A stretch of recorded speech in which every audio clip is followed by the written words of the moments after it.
ได้ปีกมันนี่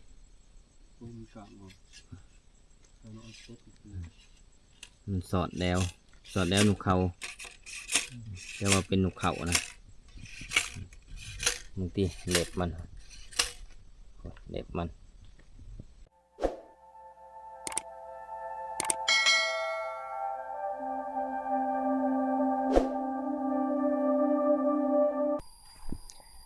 กราบทักทายสบายดีพ่อแม่พี่น้องเบิดทุกคู่ทุกคนเนาะบ่ว่าแต่สิเป็นภายในและต่างประเทศยินดีต้อนรับเข้าสู่ช่องพอไฟดินคนหากินทุกคนเนาะมื้อนี้ถือว่าเฮามาใส่ชีวิตนี้อยู่ป่านี่1คืนนะกับ2มื้อมื้อนี้นะทุกคนเด้เนาะแต่ว่าเมื่อคืนนี่ทีมงานเฮาก็ทับบักเวอเนาะ2โตพุ่นเด้บ่ได้พอโตน้ำมันก็บ่ทันเพราะว่าฝนมันตกเนาะหลังจากกินข้าวกินน้ำแล้วเฮาก็สิไปรัดแรงตอนนี้ก็เวลา3 โมงแล้วทุกคนเลยเนาะหรือว่าเฮาสิไปผูกอูนางรัดนะนี่แหละบ่ไกลหรอกทางขึ้นเอาเล่านี่ทุกคนเพราะว่าทีมงานเฮายิ่งอยู่ลงมันเนาะมันก็พาขึ้นมาภูเอาเล่านะจังหวะในผ่านสีไปนางรัดเบิ่งมันหาว่ามันขามมาทางนี้ก็มีทุกคนไปกัน2 คนเนาะกับผ่านทองไสเนาะนี่สัญญาณก้อนเลยฝนก็เป็นขึ้นสิตกไงทุกคนเลยฝนก็ดีบ่จะกลายว่าเลยถ้าว่าฝนบ่ตกก็มีสิทธิ์ไล่นะของเสานี่ฝนมันตกเขาก็ได้บ่เห็นห้อยเห็นยังมันมีแต่เอามาไปน้ำเบิ่งบ่เห็นแต่ก็พากันออกมาเนาะกาทีมงานเขาก็มาเพิ่มอีกผู้หนึ่งเลยแม่ทับกุ้งกำลังมาห่อเนาะแม่ทับกุ้งหรือว่าอยู่นี่ก็ประมาณ3-4 คืนพุ่นแหละสิได้ลงทุกคนเลยจนว่าเขาซาดอาหารแห้งเบิดพุ่นแหละจนกลัวมันสิมานนะไปรุ่นกันว่าเฮาสิผูอูเฮาสินั่งบนใดเนาะ ในตอนแรกนี่แต่ละเทื่อบ่เคยนั่งจักเทื่อหรอกนั่งกะบ่ได้ล้นเพราะว่าฝนมันได้เนาะนี่ก็จักสิฮอดเวลาอะไรมันสิไล่อีกฝนนี่ก็ดิแต่ว่ามาหากินหน้านี่ก็ลำบากอีดีนี่เด้ทุกคนในพานเองก็สิไปนี่แหละทางเราสิไปนั่งรัดนะโอ้เบื่อคือจนเมื่อย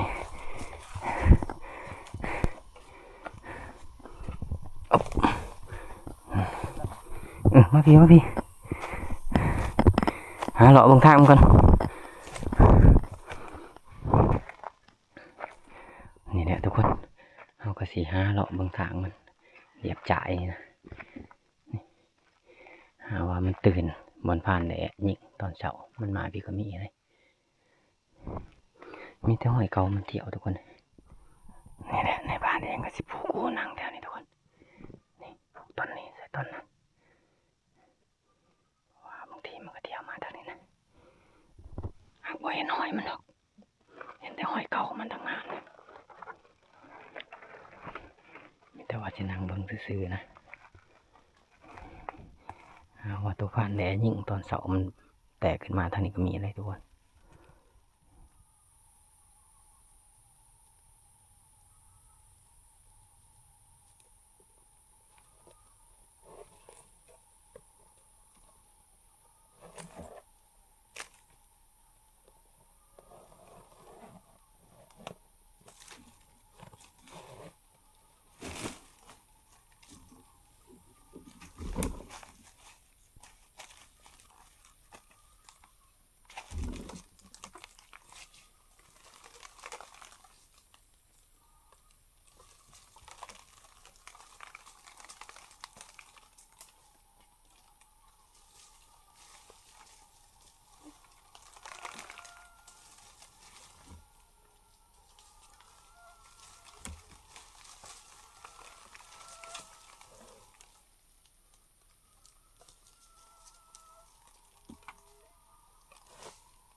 กแล้วทุกคนต้นไม้นี่มืนขนาดโม่เบิ่นขึ้นเพื่อสิเหาะใส่พลังได้อีดีเพื่อสิเหาะถึงมันทีมงานเขาทับเมียงดิเพื่อสิขึ้นได้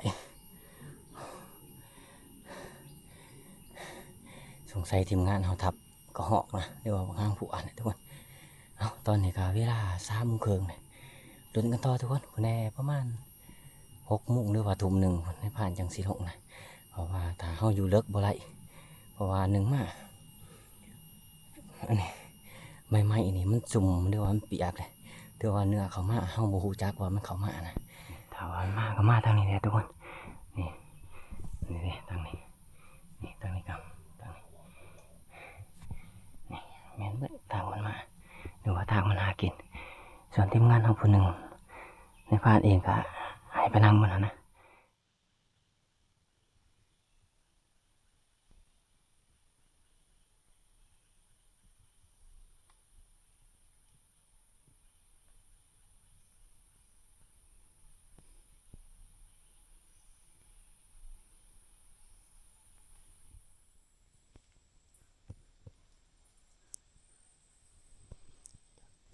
มันทวงทุกคนโอ้ว่ามันทวงยังเนาะนี่อย่าทำ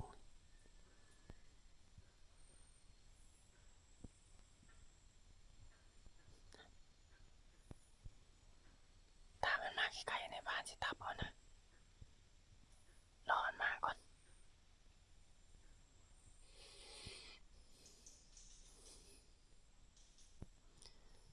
ตอนนี้ก็เวลาเลย6 โมงปลายเลยทุกคนเลย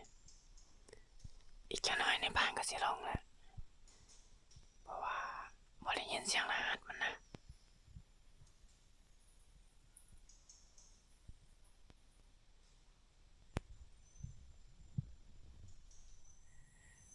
ตอนนี้ก็เวลาทุ่มหนึ่งเลยทุกคนในผ่านก็สิลงเนาะลงไปหาทีมงานเขาก่อนมันนี้ก็สิเมื่อเที่ยงหน่อยเขาคือเก่าเนี่ยทุกคนแบบพักผ่อนกินข้าวกินน้ำแล้วก็สิออกไต่ตานะมื้อแดงมื้อแดงประมาณ3-4 ทุ่มจังสิได้ไปเนาะไปบัดนี้ไปบัดนี้ทุกคนเปิดสิแกะอูแดวต้นไม้มันหน่อยเบื่นขึ้นเบื่นลงมันหยาบเบื่นขึ้นก็เมื่นขึ้นก็เมื่นจากใส่เด้ทางออกบัดนี้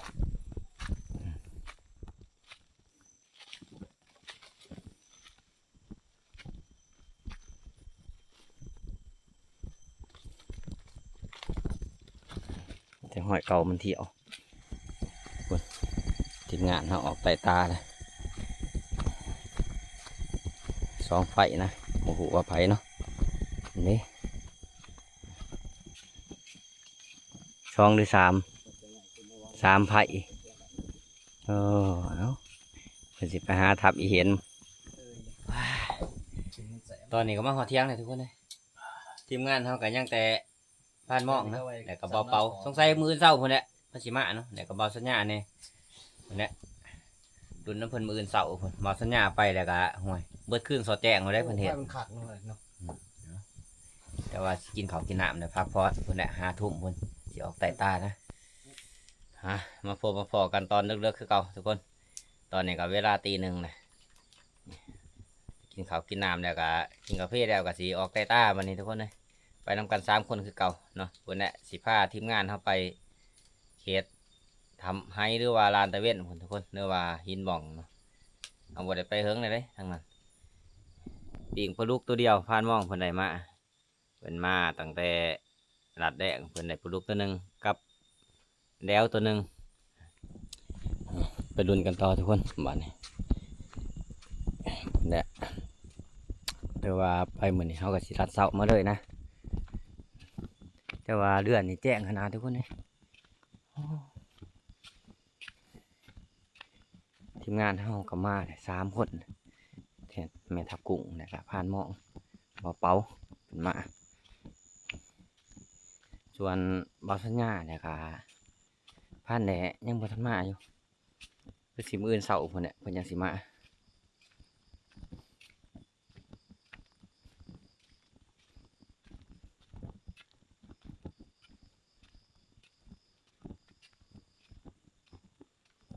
ตอนนี้ก็เลาะมาไกลเติบไปทุกคนเนาะยังบ่ทันพอยังอยู่พอแต่สายลมตัวเดียวเดี๋ยวบ่ได้ตับเอามันมีแต่ว่าเฮาสิเลาะไปเรื่อยๆนะตอนนี้ก็เวลาตี2ครึ่งเลยทุกคนเนี่ย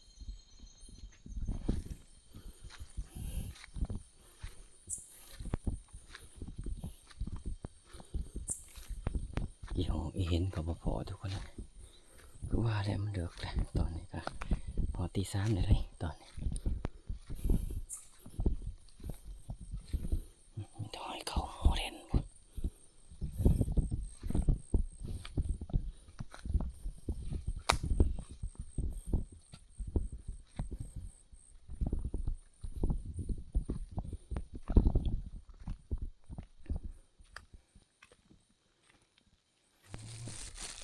เห็ดปวกไงเก็บเห็ดปวกก่อนเห็นมันดอกไงดอกนี้เด้อพอฝนมันตกทุกคนเลยตกทำเห็ดปวกนี่พี่ประมาณ10 ดอกนี่ถือว่าพอแกงแล้วนะนี่คุณหมูหนึ่งน้องออกตัวนี้สงสัยห้อยเดือและเห็ดห้อยเดือเห็ดมันฮักโอ้กำลังเห็นเห็ดปวกออกปีนี้ทุกคนแต่ละปีเห็นเป้าร้ายขนาดเห็ดปวกนี่เด้กำลังมานทุกคนแต้มแหลกของเขานี่นกเขานะมันสอดแล้วตาเรืองนี่ลูกครึ่งเด้ลูกครึ่งคนปีกมันโอ้ดีกว่าประมาณแต้มเดียวก็ดีนี่เติมได้ปีกมันนี่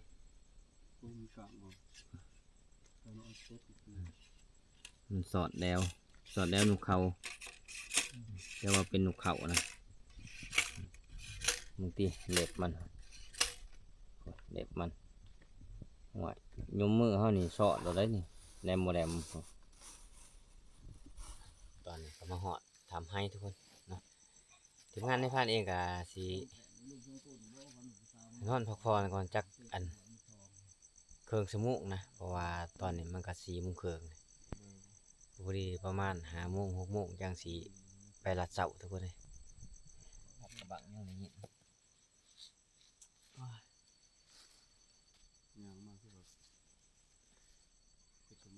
เอาอย่างรอหวยมาจะซื้อ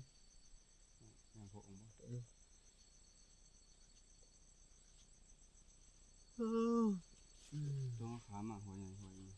กระติ้งโตขึ้นร้อนไปกระถางร้ายแล้วก็ป้ากระร้าย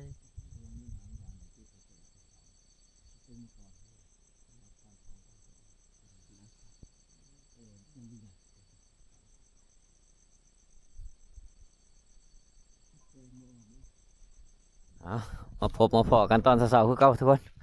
ตอนนี้ก็เวลา6 โมงเลยไปหาลัดเสาก่อนโอ้ยเรียกว่าคุ้ยพี่น้องพวก3เขานะนี่มีแต่ตัวใหญ่ๆเลยพี่ดึกจะมันอ้วนมันพี่คุ้ยนี่ปกตินี่ลานแถวนี่คุ้ยจะบ่ขึ้นนะปีนี้คุ้ยขึ้นเบิดปีนี้นี่มีแต่อ้วนพี่ราคาคือสิปุ่งขนาดเนาะมันอ้วนพี่ปะเนี่ย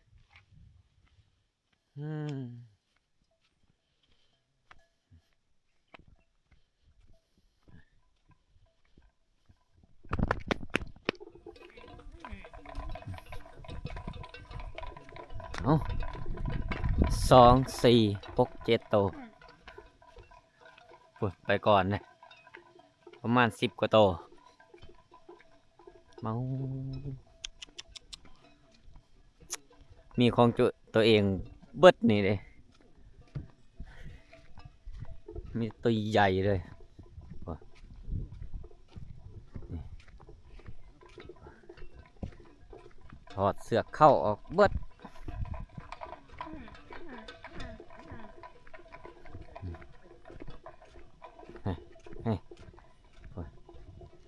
มีข้วยเผือกตัวเดียว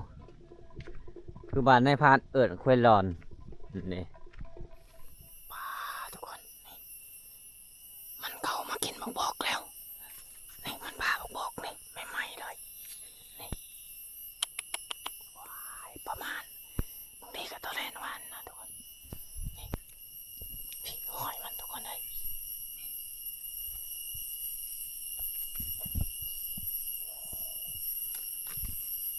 มันเที่ยวขึ้นเที่ยวลงนั่งรัดบ้างมันก่อนทุกคนเพราะว่าหอยมันแถวนี้เน้นได้เลยหอยแถวนี้บางทีมันอยากหากินแถวนี้แหละหมูส้มทุกคนเลยสองปากข้างนะ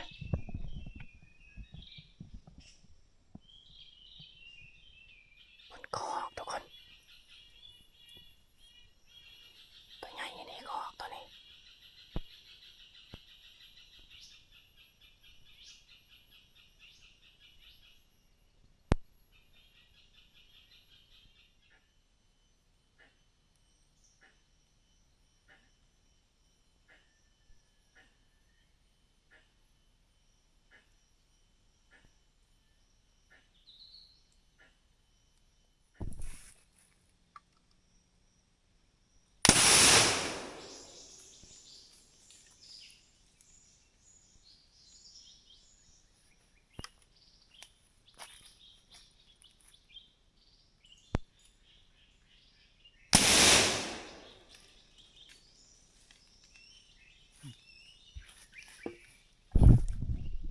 โอ้ไปเลยโอ้ยิงสูงโผล่ถึกยิงเหมือนห้างผู้ทุกคนเลยตอนนี้ก็เวลา7 โมงปลายเลยทุกคนในพานเองก็สิได้กลับเที่ยงหน้าหน่อยเนาะไปหาทีมงานก่อนเพื่อสิหอเที่ยงห้องใกล้เติบเลยทุกคนประมาณ5-6 ลักคนไหนเนาะยิ่งก็หอกหนึ่งก็บ่ถือคือว่าบ่มานยังมานแต่นกเข้าหั่นแหละนกเข้าตัวเดียวไต่ตาตั้งแต่ตี 1มาสอดแจงเลยห้อยหมูมันเห็นใหม่ๆเลยทุกคนมันเข้ากินบักกระบกจะมันเมื่อยทุกคนเลยกำลังมาหอดกระติ้นนะทางที่เฮาขามตลอดนั่นละน้ำกับลายเติบเลยน้ำนี่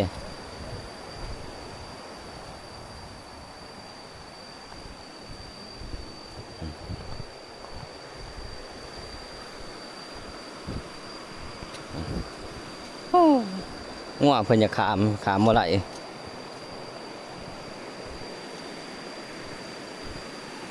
อู้ป่าจะมันได้พุ่นอู้ป่าได้ดีป่าพุ่นเอาตอนนี้ก็มาหอดเที่ยงเป็นทีเรียบร้อยทุกคนเลยทีมงานเฮาก็มาแล้วบอสัญญานี่บอสัญญาเพิ่นมาเลยเบิ่งไปถามเพิ่นก่อนจังได บ่เห็น บ่เห็น แต่บาง เห็นแต่บาง แม่นบางหลายเลยบาง โอ้ ช้ำสิยิง บางหั่นใด โอ้โหย ได้บ่แหละ เพื่อบ่ได้ ยังเพื่อบ่ได้ ของเพิ่นหั่น โอ้ แต่สิเพื่อนั่นได้เพื่อหลุมจักถึกหลุมจักถึกเทิง เออ บินอยู่จังซั่น เจ้าคือบ่เอาอีแกบยิง อีแก็บอย่ามันมน บ่พอยัง เลาะมาแต่อันเทิงผมมาพอทีมงานบ้านพนสูงอีก ไผล่ะ เขานอนลังเหิบ3 คน อ๋อ เขาก็เลาะมาทางภู ไผ มัน ไผทีมงานผู้สูง จักเขาว่าคอยถามมาบ้านได้เขาว่าพนสูงเขาก็บ่จักเขา ไผว่า เขาฮู้หมดบ่เจ้า อืมเออ โอ้กินมือมันหลดกว่าเนี่ย เขาหูหมดพอก็บ่หูอภัย แน่มือเลย พอก็เลาะลงทั้งอันนั้นบกเขาผมบ่พอยังเลย อืม กำลังมาหอดเดี๋ยวนี้ อืมจะสิไปนำบ่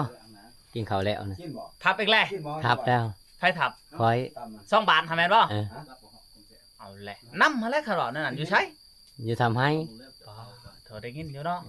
ตอนที่คอยหักลูกใหม่ฮะ ใส่เฮียเลย ปอดเถอะป้านั่นเพิ่นบอก เพิ่นมานั่งไอ จักโลแหละ ประมาณบ่ถึงโลหรอกขีดหนึงพวกหางผู้อ่ะเอ้ยไม่ทับกุ้งเฮ็ดหยังกินเฮ็ดหยังเฮ้ย กระเพาะพันแหลม แกงนกบ่ ท่านคอยว่าท่านว่าคอยลืมมดทีมงานไปดำคอยสิยอมซุ่มเพิ่นมื้อคืนฮะ แม่ทับกุ้งแกงนก ยอมฉันคุณ แกงใส่กันอีกตัวนั้นเฮ้ย ผักตัวนี้ก่อน โอเคโอเคอ่ะกินข้าวกินน้ำแล้วไปต่อทุกคนเลยเนาะแม่พานเองก็สิไปหาใส่กับลักไว้นะแล้วก็ใส่กับลักแล้วก็สิไปหานั่งลัดทางมันเนาะตอนนี้ก็เวลาประมาณเที่ยงนี่แหละคือว่า12 โมงกลางเว้น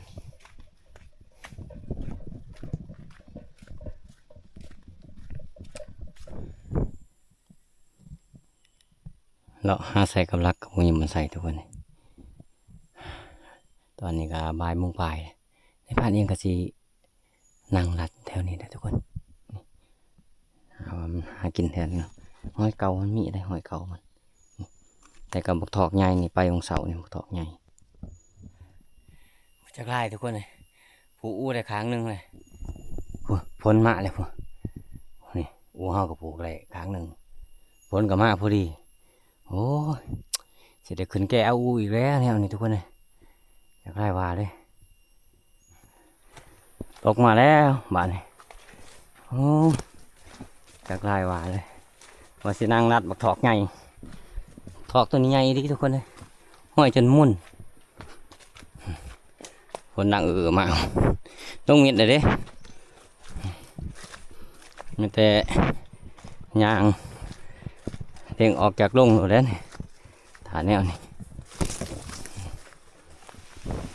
มาพร้อมกันเลยทั้งลมทั้งฝนการแต่ลมอะไรทุกคนเลย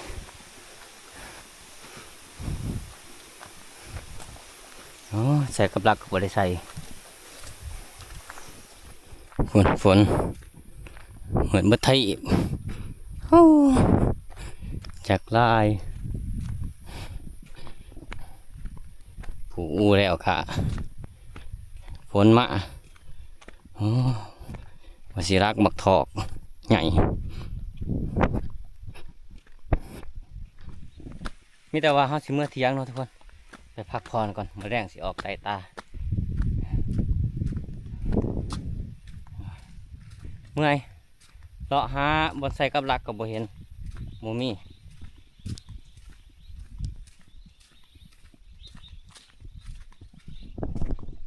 ฝนนกแอนนายเลยฝนตกมันตกไปแล้วรอบหนึ่งมาใหม่อีกเกี่ยวไปงูมาเที่ยงคือเก่า ห้วยฝนตก ฝนตก เชื้อนอนกินเชื้อนอนกิน ขอแห้งหายกดตลกขอหัน เป็นยัง แฮะคืนผูอูแหละคางหนึ่งบัดลงมาสิผูคางนี่บ่รู้หำมามาคืนแกอูอีก มูหรือพล พ้นเอาไม่แต่ว่าสิพักผ่อนก่อนมื้อแรกจังสิออกไตตาจังเหมือนเดือนแจ้งเลยทุกคนเลย